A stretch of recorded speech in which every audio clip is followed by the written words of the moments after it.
Every morning before sunrise, many give their energy to a life that never seems to fill up. Yet beneath this routine lies a question few dare to ask. Why do some work endlessly and have nothing to show? The difference between endless labor and lasting wealth has never been effort but understanding. Over 4,000 years ago, in Babylon, a man named Akkad grasped this truth. Akkad was the richest man in Babylon, living by principles many still struggle to learn. Bansir, a master chariot maker, worked hard all his life, yet found his purse empty. His friend Kobi shared the same struggle, leading them to seek Akkad's wisdom. Akkad said, "The road to wealth began the day he decided to keep a part of everything he earned." He believed a portion of all income belongs to you first, before any other obligation. This simple idea is often overlooked because our desires and fears push us to spend immediately. Akkad called this misunderstanding the main barrier to building lasting wealth. He refined this into 5 laws, patterns so reliable they act like natural forces. The first law states, gold comes gladly to those who save at least 1/10 of their earnings first. This saving is not what's left over, but what is set aside before any other expense. The act of paying yourself first rewires your relationship with money from passive to intentional, making you someone who is building something rather than simply surviving something. The second law is where the philosophy becomes extraordinary. Gold, Akkad taught, labors diligently for the wise owner who finds it profitable employment, meaning that money, placed wisely, multiplies in an expanding spiral that eventually outpaces even the most dedicated human labor. There is a moment, invisible and unannounced, when your accumulated wealth begins to earn more in a single year than you earn from your own effort. That moment is not luck. It is the second law fulfilling its promise to everyone patient enough to wait for it, because comfort spends its gold while wisdom puts it to work. The third law is a shield that every generation rediscovers only after suffering the wound it was designed to prevent. Gold clings to the cautious owner who seeks counsel from those genuinely wise in its handling, and it flees from the man who trusts his savings to the enthusiasm of people whose expertise lies elsewhere.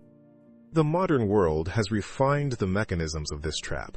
Platforms and instruments designed to make ordinary people feel they are moments away from missing a transformation of their finances, but the structure is identical to the schemes of ancient Babylon. The confidence of someone who does not understand money is not an asset. It is a warning. The fourth law sharpens this further. Gold slips away from the man who invests in enterprises he does not understand. Before you place your gold anywhere, know the road, know the soil, know the season, because your gold does not forgive the ignorance that should have become understanding before the commitment was made. The fifth law targets the most dangerous man of all, not the reckless or the greedy, but the desperate one. Because desperation arrives precisely when a person has already lost something and the pressure to recover is greatest. Gold flees from the man who seeks impossible earnings and chases the promises of schemers, with a consistency that Babylon documented and the modern world confirms daily. The universe does not accelerate its rewards in response to urgency. It rewards the patient practice of the laws applied over time, and nothing else. But here is where Babylon asks us to go deeper than most conversations about money ever venture, because all 5 laws, taken together, are not ultimately about the accumulation of gold. They are about something the ancient world understood, and the modern world has largely forgotten. Money is the mechanism by which a human being reclaims sovereignty over his own life. When you have no financial foundation, every consequential decision you make is shaped by constraint rather than desire. The work you stay in, the city you remain in, the dreams you defer. Poverty is not merely the absence of things, but the slow contraction of possibility. The narrowing of choices until what feels like a free life is in fact a life navigated entirely within someone else's walls. Akkad taught the 5 laws not so that citizens could possess more coins than their neighbors, but so that they could become free to provide, to build, to choose, and to live as authors of their own story. When Bansir went home and told his wife what Akkad had shared, she looked at the purse that barely covered the month and told him they could hardly survive on what they had. But Bansier placed the 10% aside anyway, not because the mathematics had revealed themselves in a moment of clarity, but because he understood that continuing to do what he had always done would produce only what it had always produced. Month after month, without drama, his circumstances began to reorganize themselves around the man he was becoming through the discipline of that single practice. He was never the richest man in Babylon, but he was no longer the man on the wall with hollow eyes and an empty future. And that transformation was the whole point. 5,000 years have passed since Babylon stood at the center of the ancient world, and yet the laws Archon taught have not moved, because they are not laws of economics.